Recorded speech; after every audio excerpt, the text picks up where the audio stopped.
Je vous souhaite la bienvenue. Advanced.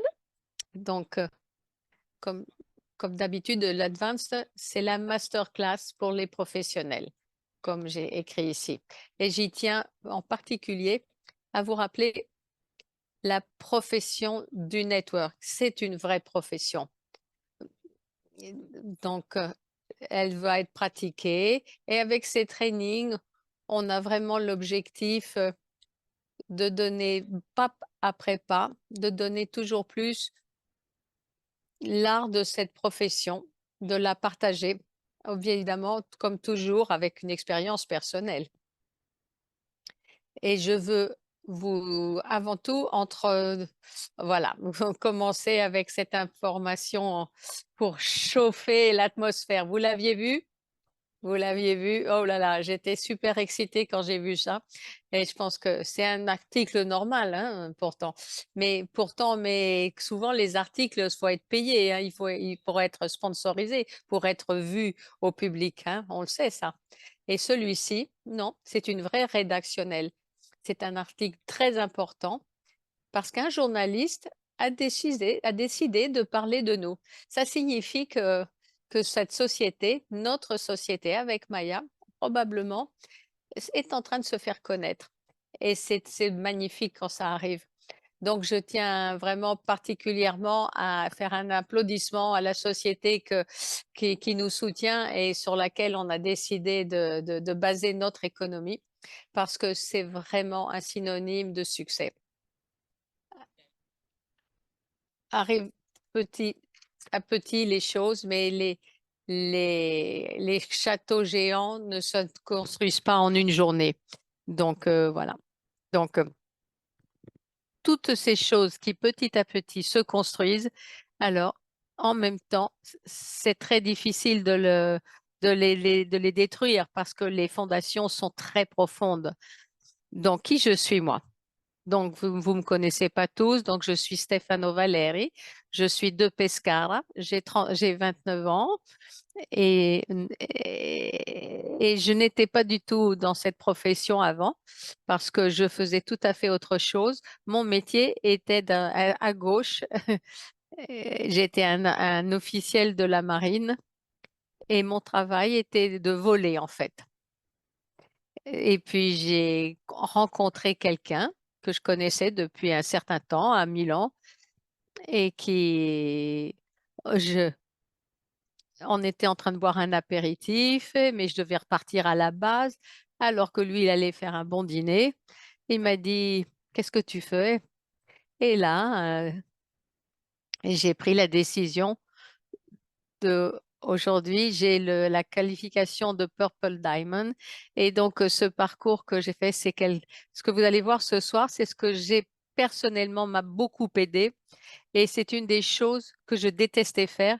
Mais vrai, parce que je détestais le faire, j'ai décidé d'en faire ma profession. Et donc, difficilement, je vais, je fais difficilement des erreurs maintenant dans cette activité parce que maintenant c'est devenu ce que je préfère faire parce que c'est devenu un divertissement de le faire. Alors que au départ, je savais vraiment rien, rien du tout. Je jouais au ballon quand j'étais petit et que celui qui savait jouer, ben, il avait toujours envie de jouer. Mais là, et les garçons qui préféraient par contre jouer au volley, ils avaient toujours la bonne excuse pour ne pas jouer au foot, pour pas prendre ce ballon et ils faisaient semblant d'aller étudier plutôt que d'aller jouer au foot. Donc tout simplement parce que nous, et dites-moi si je me trompe, on aime bien faire les choses qu'on aime faire au lieu et on a tendance à éloigner ce qu'on n'aime pas faire.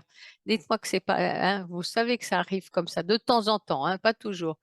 Et pourquoi et je vois des doigts qui disent que c'est et qui est-ce qui n'a pas envie de devenir Black Diamond, hein? Voilà, mais c'est comme ça ou c'est pas comme ça? Alors moi, aujourd'hui, je tiens particulièrement à avoir une pensée parce que ça, c'était ma période préférée. Et c'est aujourd'hui toujours ma période préférée dans l'année. Parce que dans cette période, on commence à quoi penser? On commence à penser aux bonnes intentions, la pensée de Noël, les cadeaux, les, les lumières dehors, les lumières de fête. Alors, je commence à penser, oh, moi, je suis en train de me dire, oh là là, ça va être une année fantastique, l'année 2024, hein, parce qu'on est déjà projeté vers l'année nouvelle. Ça sera une année de succès. Réfléchissez.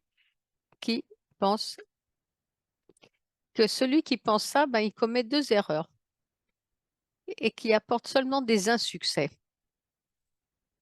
On veut, on veut voir ensemble quelles sont ces pensées ensemble.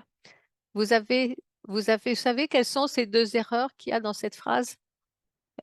Qui imagine ce que c'est ces deux pensées? Je vais vous les dire. On va voir si vous pensiez la même chose. Le premier, c'est que les bonnes intentions ne suffisent pas. On est d'accord? Imaginez, en janvier, je vais aller en salle de gym. Mais j'irai. Donc, que cette bonne intention, je la veux vraiment. Le deuxième, qui est la deuxième intention, en janvier. Alors, pourquoi pas aujourd'hui?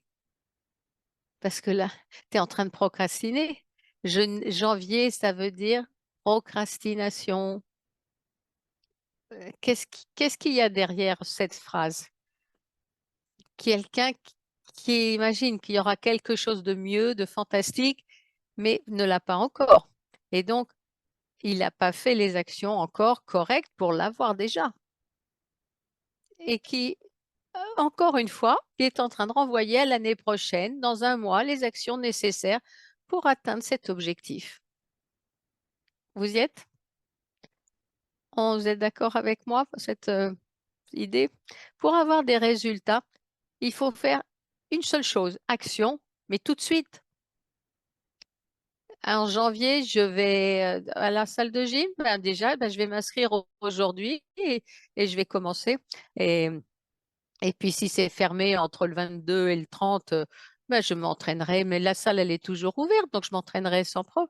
Et comme ça, en janvier, je serai prêt mentalement au retour des vacances pour être encore plus concentré en faisant tout de suite action. Et donc, qu'est-ce qu'on a vu dans les trainings précédents? L'importance d'avoir un objectif, d'avoir une échéance réelle. Et ben donc, est-ce qu'on a tous besoin d'un objectif? Vous en souvenez? Euh, On a compris aussi l'importance de la liste de noms, faite d'une façon et ou d'un autre. Et c'est penser à écrire son pourquoi avant et après. Alors, quel est le pas successif? Apprendre à faire un contact efficace et devenir des professionnels de ça. Et ça, c'était ce que je détestais le plus faire. Mais je détestais ça. Et alors, pensez qu'aujourd'hui, je fais un training là-dessus. J'aurais jamais pensé faire ça un jour. OK, je vais le faire.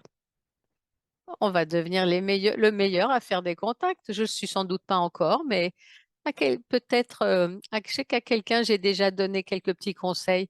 On- et on a des objectifs, on les a obtenus. Donc, quels sont les aspects fondamentaux pour ça? Qui faut contacter en premier, mais évidemment en multipliant cette chose. Comment contacter, on va voir. Qu'est-ce qu'il faut dire et comment répondre aux objections. Parce que pourquoi ce quatrième point est fondamental? Parce que si une personne ne fait pas de contact par la peur de ces objections. Est-ce que vous êtes d'accord avec moi? Vous avez un collaborateur qui a peur de faire des contacts parce que de l'autre côté, on pourrait lui poser des questions. Ça vous intéresse qu'on parle de ça? Aujourd'hui, ce collaborateur est avec nous dans le Zoom? Non, génial. Alors, s'il n'est pas là, il faut l'appeler tout de suite au téléphone, hein. Allez, on l'attend quelques minutes pour pas qu'il perde. Alors, qui on va contacter en premier? Personnellement, je suis partie depuis les personnes avec qui j'avais plus qui m'estimaient et qui avaient plus confiance en moi. Et donc, parce que j'étais pas un professionnel, donc je savais que je pouvais t'entêter avec les personnes qui me connaissaient, qui m'aimaient bien, un ami, un fils, un cousin. D'accord? C'était pour moi plus simple d'inviter ces personnes avec qui j'avais cette intimité, parce qu'il y a un rapport de confiance. C'était donc plus facile de les appeler. Je devais pas me préparer le discours. Hey, bonjour. Ah, j'ai une opportunité entre les mains. Je voudrais savoir ce que tu en penses. Avec un ami, c'est facile, c'est de dire ça. Avec un parent, c'est pas compliqué. Alors, pourquoi est-ce que c'est mieux de commencer avec les personnes avec les qu'on connaît? Parce que si cette personne nous dit non, et que si et qu'on n'arrête pas pour autant, alors ils nous verront grandir. Donc qu'est-ce qui se passera? C'est que probablement un jour ils reviendront parce qu'ils auront, ils verront, on donnera l'exemple. Donc, et nos amis partiront avec nous faire l'activité parce que là aussi, des- parce que beaucoup de personnes ont besoin d'exemples pour se lancer.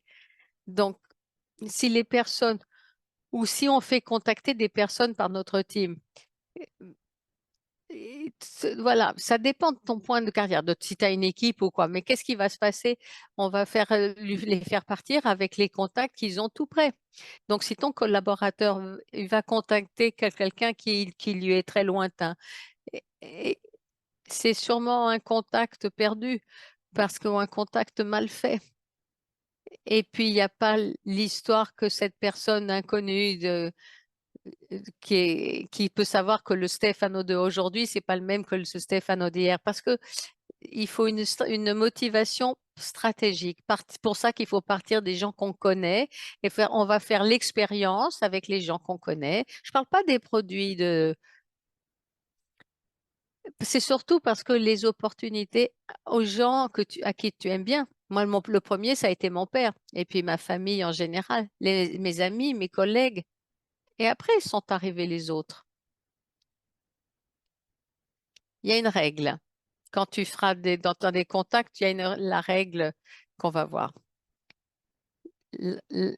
Pendant un appel, qui est idéal, qui est parfait, qui est idéal, qui est idéal de faire un contact par téléphone, que ce soit pas sur WhatsApp ou c'est bien un dialogue direct. Donc, la règle des 3 S, speak, slowly, smile. Parce que si on parle très très vite, de l'autre côté, il ne nous en comprendra pas. Donc, et puis d'une façon juste, on va peser nos paroles et puis on va transmettre comme ça aussi c'est de la sûreté. Parce que celui qui parle vite, c'est souvent parce qu'il a un peu honte ou c'est pour éviter de montrer qu'il ne sait pas. Et puis le ton est fondamental. Et en souriant, parce que si je fais un coup de fil en souriant, il est perçu de l'autre côté du fil. Donc, il arrive une autre voix, un ton différent. Donc, pourquoi il faut aussi appeler avec un mindset de vainqueur? Imaginez, si je veux appeler, je vois David est là. Je vais, pour moi, c'est normal que David il a déjà une carrière très bonne, mais je ne sais pas dans quoi.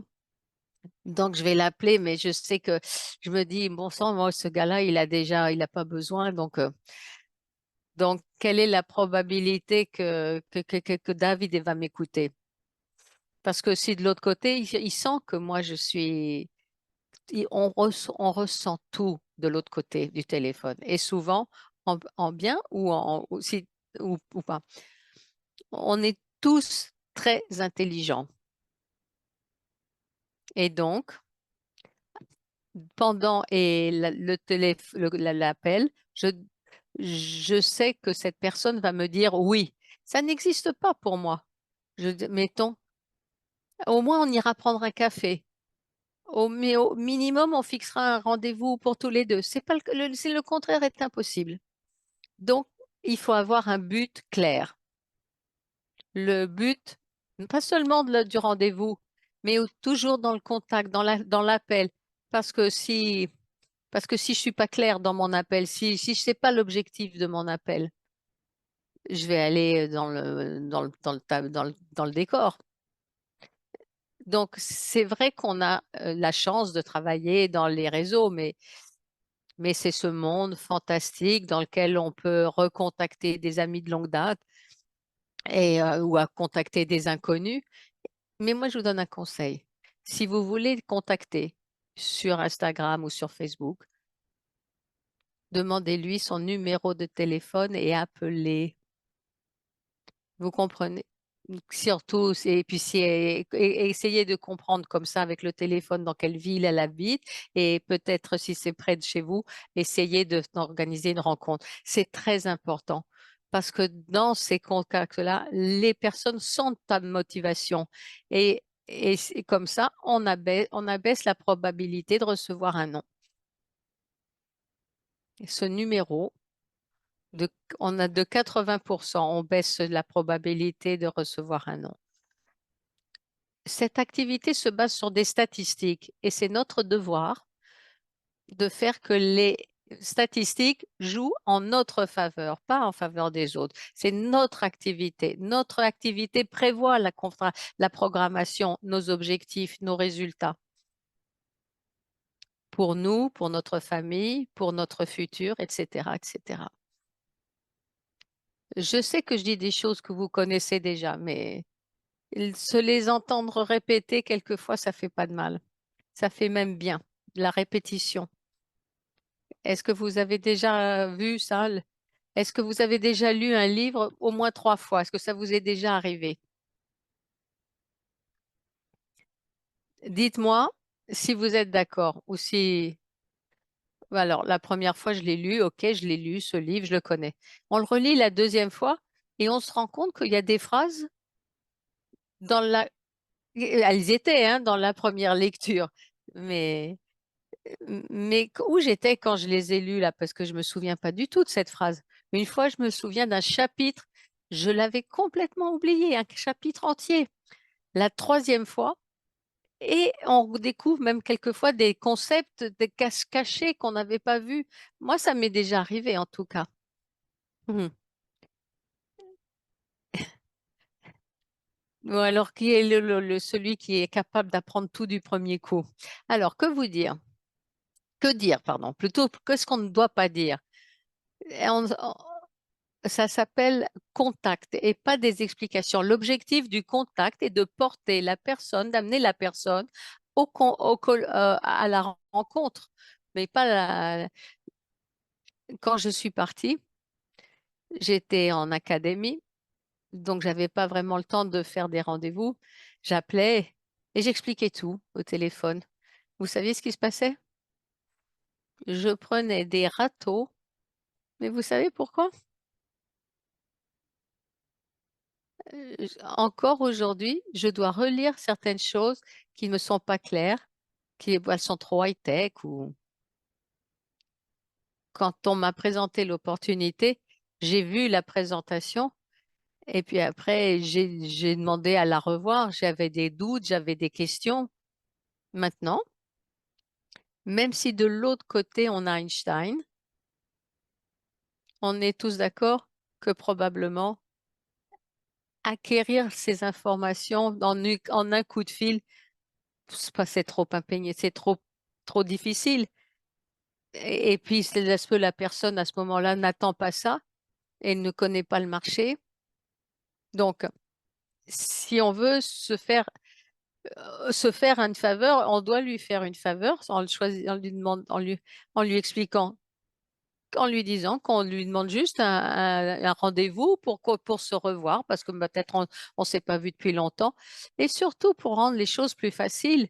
Parce que si il arrive confus, ce sera informé, ce sera un chantier pas possible.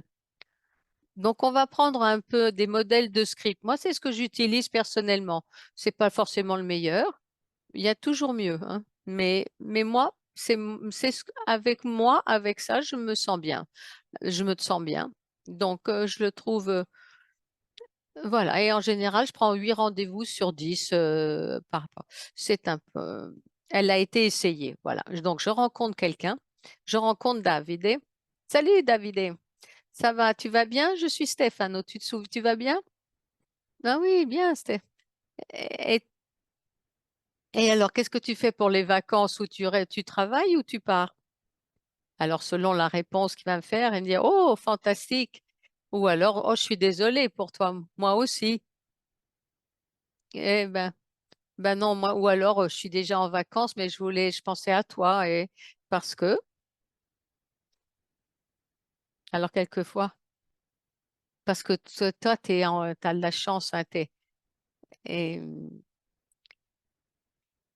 c'est une personne au top, donc motivée, et je t'appelle toi, et je te dis que tu es une personne top.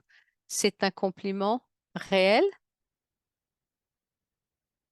subtil, hein, parce que, alors par contre, j'appelle David et je pourrais lui dire, vu que je le connais, regarde David, j'ai pensé à toi parce que je t'ai suivi sur les réseaux, j'ai lu ton histoire, j'ai vu ce que tu as réussi à faire et je vais être sincère. Je t'estime beaucoup pour ça, parce que tu n'es parti de rien et je voulais partager avec toi des informations, évaluer avec toi si elles sont en accord avec tes exigences et si elles l'étaient, comment est-ce qu'on peut en tirer un avantage? Quand serais-tu libre? Tu es le plus libre en semaine ou, ou pendant le week-end? Qu'est-ce que j'ai fait? J'ai donné de la valeur à David. J'ai dit des choses vraies. D'après vous, il a apprécié cette chose? Ou alors,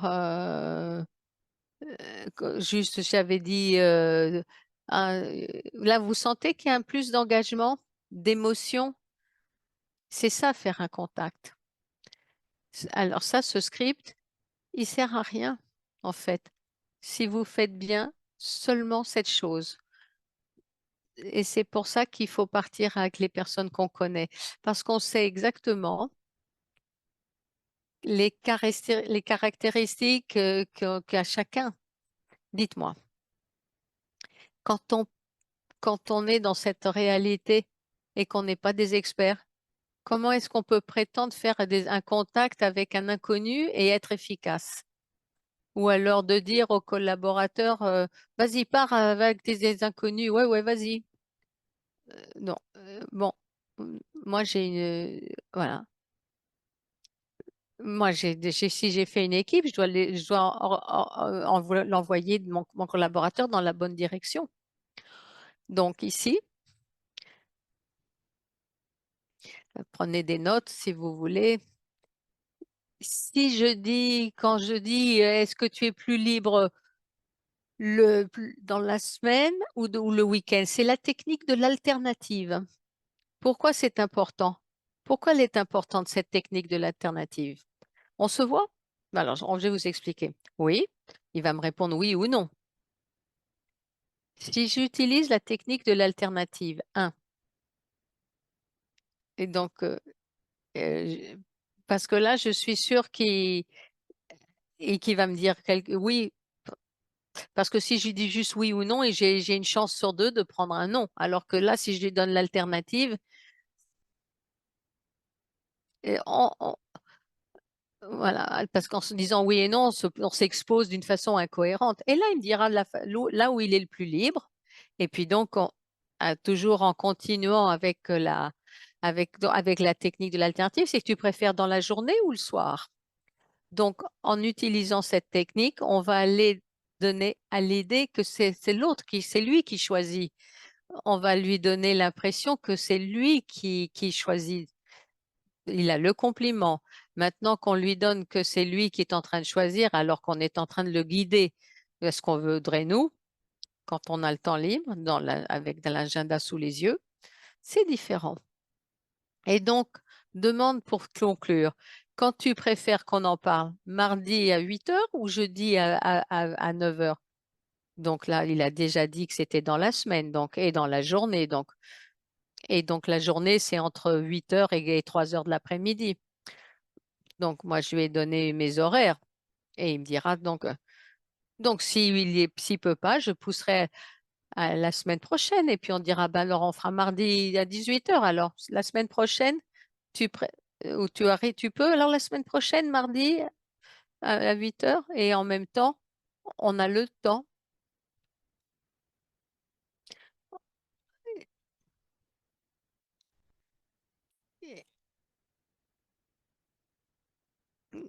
Oui, parce que quand en disant en repoussant d'une semaine, il faut pas non plus donner l'impression qu'on n'a rien à faire et qu'on est libre tout le temps. Ça fait pas professionnel. Donc, il faut avoir l'air occupé toujours.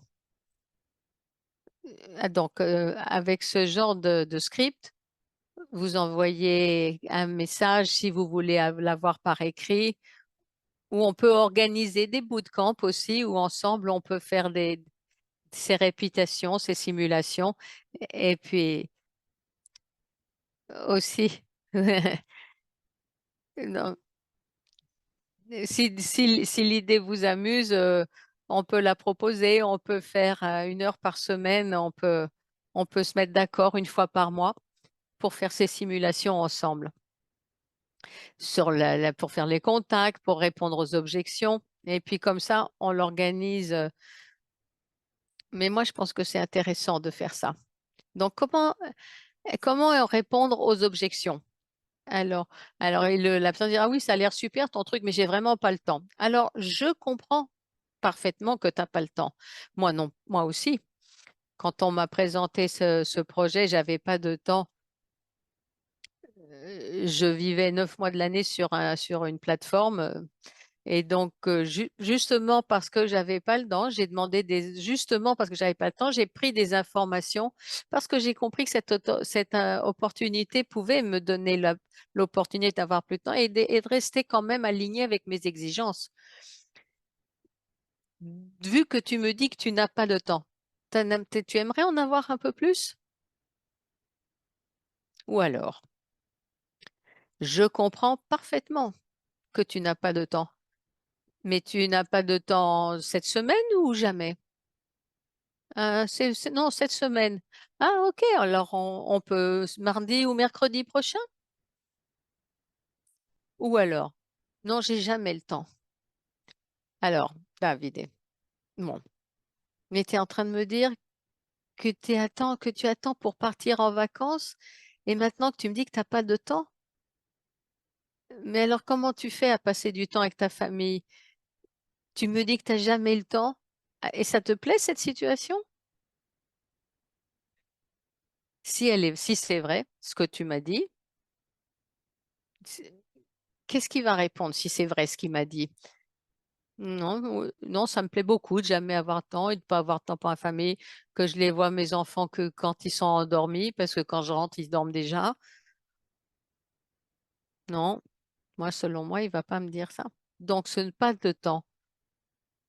Il faut savoir comprendre si c'est un appel au secours ou c'est une personne qui, justement, qui est orgueilleuse et qui n'ose pas demander de l'aide, parce on sait jamais comment ce sera perçu. Et on peut le découvrir avec humilité, seulement si on comprend comment répondre à une objection. Une objection dans le contact ne signifie pas qu'il ne veut pas quelque chose. Chacun s'exprime d'une façon et si on répond dans cette exacte façon, on a une façon de comprendre, la possibilité de comprendre quelle est son exigence ou alors s'il nous prend ou s'il nous fait tourner en bourrique. Donc, oui, regarde, Stéphano, super, génial ton truc, mais j'ai pas d'argent. J'ai pas d'argent. Donc, David, je t'ai appelé vraiment à cause de ça. parce que je comprends pour vraiment ta situation. On se connaît depuis un certain temps maintenant et j'aimerais bien pouvoir te donner une information parce que je sais qu'avec tes valeurs et tes exigences et ce que tu attends de la vie, tu pourrais résoudre cette situation. Est-ce que ça t'intéresse ou tu veux continuer à courir, courir, courir? Parce que si je t'ai appelé, je sais, j'ai vu ta valeur, je sais, et j'ai pas de temps à perdre. Donc si je t'appelle, c'est que je sais que ce que je vais te montrer pourrait être une chose vraiment intéressante pour toi. Ah, ça là, l'objection alors oh, on parle de network marketing. Oh là là, et si on me dit ça, qu'est-ce que je vais dire? Alors, regarde, David, je vais être très sincère avec toi. Le marché en vérité, regarde l'intelligence artificielle. Tu connais bien ce marché? Donc là, c'est très important de poser cette question parce que n'oubliez pas que qui demande commande, hein. Souvenez-vous de ça. Qui pose les questions, il conduit la conversation. Donc, et si on voit vous voyez que tout ce que je dis finit toujours par une question. Donc, en fait, le marché, ce dont je te parle, c'est le marché de l'intelligence artificielle. Donc, tu vois, Alexa ou Siri, mais tu connais ce marché? Donc, tu le connais dans le détail, ce marché? Alors là, c'est lui où je vais le mettre en difficulté. Il va me répondre. Alors, est-ce que ça t'intéresserait de savoir comment tu pourrais en tirer des avantages? Non, on ne parle pas de sponsoriser le produit. Il pourrait juste utiliser Maya pour et gagner du temps et on lui donne un software qui lui donne des avantages. Donc, s'il a une opportunité incroyable avec Maya, parce que paradoxalement, si tu veux te la faire connaître, c'est déjà un moyen pour aller vers lui, et donc, je lui donne une alternative et on fixe le rendez-vous. Et donc, la dernière objection, la personne qui te demande, mais tu peux pas me donner plus d'informations avant qu'on se voit? Oh, il veut être prêt, il veut déjà arriver avec les objections toutes prêtes. Bien sûr que je peux te donner. C'est pour ça que je te demande si tu préfères mardi ou mercredi. Lequel tu préfères des deux? Oui, mais tu peux pas me dire quelque chose avant. Non, non, je vais être très direct avec toi. Tu aimes parler d'argent au téléphone? Bon, moi non. C'est juste pour ça que je préfère qu'on se voit quand? Mardi ou mercredi? Donc, moi, je préfère non. Moi, je préfère en parler de vraiment comme ça, on se voit en plus. Alors, on se voit mardi ou jeudi? Bien sûr que je peux te donner des informations. C'est pour ça que je te demande quel jour tu veux. Oui, mais alors, j'ai changé. Alors, je serai très directe avec toi parce que ça t'est, tu es, est-ce que tu entends parler d'intelligence artificielle ces jours-ci? Il va répondre oui ou non. Donc là, voilà pourquoi j'aimerais que ce soit moi à te parler de ce marché en détail. Quand préférerais-tu que on en parle mardi ou jeudi? Cette réponse à l'objection, elle n'est pas obligatoire, mais sûrement, elle peut vous aider, là, comme modalité, euh, à être plus performant. Et puis, ce que vous allez dire, c'est pas grave. L'important, c'est de conclure, toujours terminer ces phrases avec une question parce que qui demande commande, être toujours d'accord avec une personne. Jamais dire non, c'est pas vrai, je suis pas non, non, enfin oui, mais non, mais dire regarde, je suis d'accord avec toi, toujours. C'est justement pour ça que tu as raison. Alors je voudrais que vous savez, vous avez reçu le message? Alors, maintenant, pour terminer, alors, on va pas se faire des pipes mentales, pardon, mais c'est la personne, c'est, si, De toute façon, c'est si la personne est disposée à t'écouter, elle t'écoutera. Et si elle n'est pas disposée à t'écouter, elle ne t'écoutera pas. Donc, ça dépend comment tu l'appelles. C'est pour ça de faire d'avoir d'expérience, de faire partir avec les personnes qu'on connaît bien. Et dès là, je voudrais me relier à la question. Mais pour avoir du succès, combien d'actions faut-il faire? Qui parmi vous s'est déjà posé cette question? Mais, mais parce qu'il fait beaucoup et puis il n'y arrive pas. Et, ou alors il est en perte de vitesse. Quelqu'un? Quelqu'un dans votre structure qui fait ça? Alors, je voudrais poser la question sous un autre point de vue. Se poser cette question n'apporte pas une solution. Donc, si on est là, planté, on va regarder et qu'on regarde, c'est comme regarder un escalator dans la mauvaise direction. Alors, quelle est la question que je dois me faire? Alors, quel genre de collaborateur je voudrais? Toi, quel collaborateur voudrais-tu? OK? Un comme ça ou un comme ça? Louis ici. Oh là, pardon. Robert Downey. Alors, si je veux un collaborateur comme ça, je pourrais. Est-ce que je peux me présenter comme ça, avec moi-même même? Je pourrais poser une question très simple. Aujourd'hui, on est le 4 décembre. Qui parmi vous et combien sur 170 personnes ont fait au moins 5 coups de fil à des nouveaux prospects?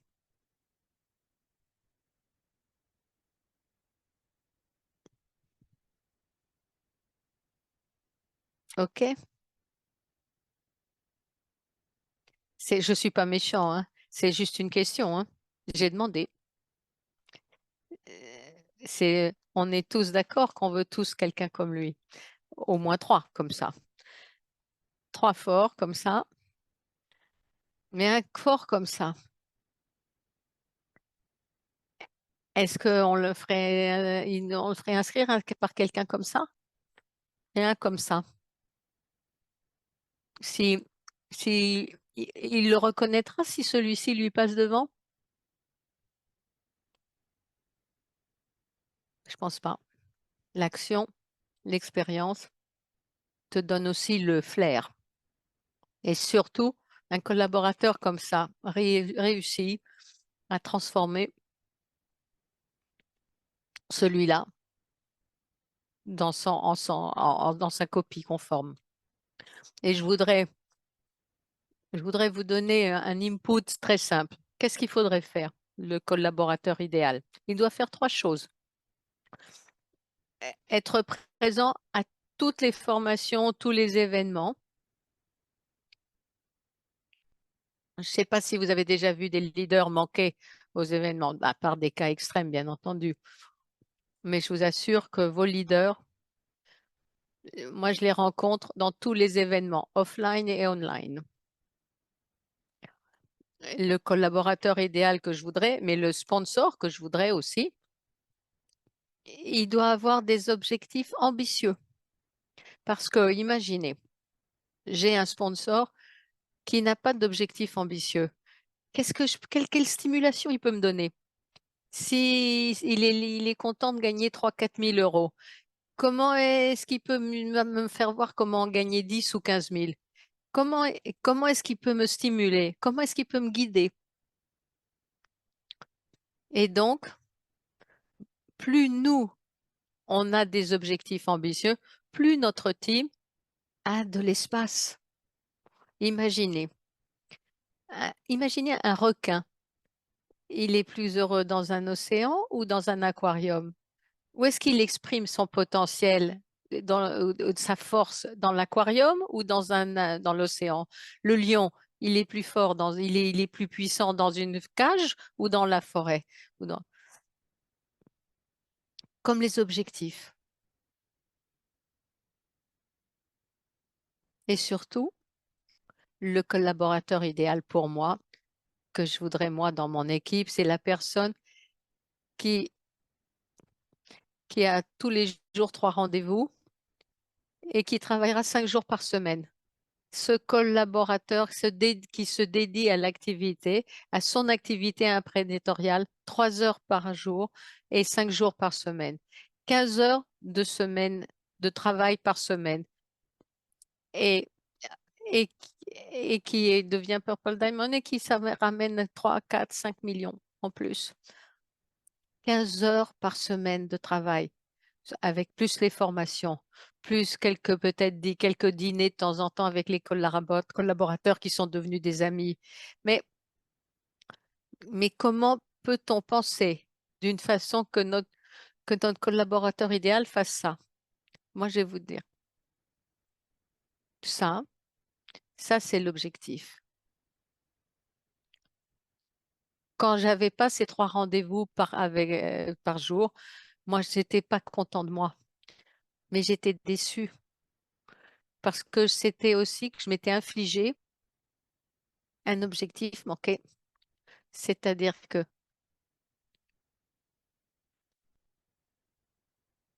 et donc, ce que je peux vous dire, euh, c'est de continuer à travailler. Je sais que ce que vous savez, que vous aussi, que rien n'arrivera en une nuit. Mais d'autre part, je peux vous dire aussi que si vous ne lâchez pas, si vous continuez à faire le nécessaire, tôt ou tard, la fortune arrivera. Enfin, la fortune, la chance arrivera. Mais ce qu'il faut, c'est être prêt à la reconnaître. Parce que quand on présente cette opportunité, beaucoup de personnes se la laissent échapper parce qu'ils ne la voient pas. Et ça arrive aussi quand on a de l'autre côté celui qui veut faire Double Black Diamond. Et donc là, je vous pose une autre question. Mais si tu sais que, que demain, tu as un rendez-vous avec André pour lui parler du futur et et tu vois que donc avec quelle rage tu vas arriver dans ce rendez-vous avec André? Ce contact avec quel sourire, avec comment tu vas? Parce que tu sais que André va être ton premier Black Diamond et, et qui prendra tous les matching bonus. De tous, on doit penser ça. Parce que là, dehors, il y a plein de personnes comme vous, superbes, ambitieuses et pleines de rêves. Il lui manque juste l'instrument. Et ça pourrait vraiment être celui-ci. Et donc, l'instrument, après, il lui manque quelqu'un qui va l'aider. Et ce quelqu'un, c'est toi, si tu veux avoir du succès. J'espère que cette formation très rapide, 50 minutes, elle vous a plu. Est-ce qu'elle vous aura servi et que déjà demain, vous allez faire ce petit pas en plus. Je ne peux pas prendre tout le monde, 170 personnes. J'espère qu'au moins 5 personnes ont pris le message ce soir. Et demain, ils vont transformer leur journée, qui était une journée normale, mais qui vont finir l'année. Parce que la fin de décembre, c'est à nos portes, hein. Il va y avoir. Mais il faut pas bien commencer l'année, il faut bien terminer cette année. On a 25 jours pour rendre 2023 magnifique. Vous savez, les nouveautés qui sont en train d'arriver, il va avoir très bientôt des informations très importantes. On donne un coup, donnons tout, aidons-nous, nous, et aidons cette société. Je vous souhaite une bonne soirée, une bonne nuit. Merci à tous.